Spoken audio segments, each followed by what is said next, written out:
بسم اللہ الرحمن الرحیم۔ آپ نے اس سے پہلے پڑھا ہے، سنا ہے کہ کون کون سا حصہ کس کس رشتہ دار کو ملتا ہے۔ اب ہم بات کریں گے دوسری فہرست کی کہ جس میں یہ بتایا جائے گا کہ کس کس رشتہ دار کو کون کون سا حصہ ملے گا۔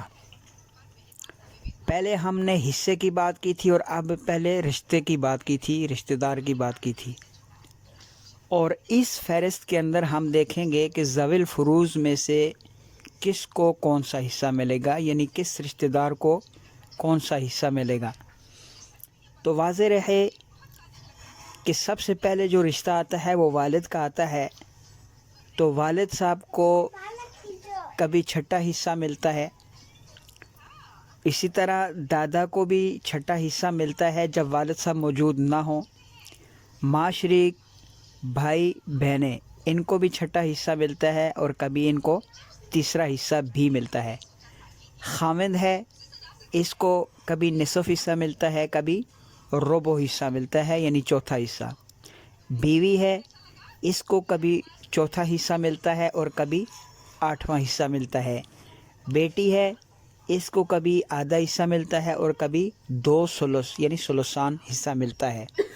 پوتی ہے، کبھی اس کو نصف حصہ ملتا ہے اور کبھی چھٹا حصہ ملتا ہے۔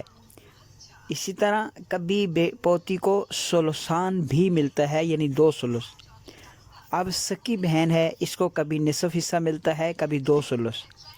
باپ شریک بہن ہے، اس کو باقی مال کا تہائی حصہ بھی ملتا ہے۔ دادی اور نانی، ان کو چھٹا حصہ ملتا ہے۔ اب یہ حصے کیسے ملتے ہیں، یہ ساری تفصیل آپ اس سے پہلے پڑھ چکے ہیں۔ مزید اگر آپ نے اس کو سمجھنا ہے تو اسی کی پہلی فہرست کو آپ دیکھ سکتے ہیں، اس میں یہ چیز آپ کو مل جائے گی انشاءاللہ العزیز۔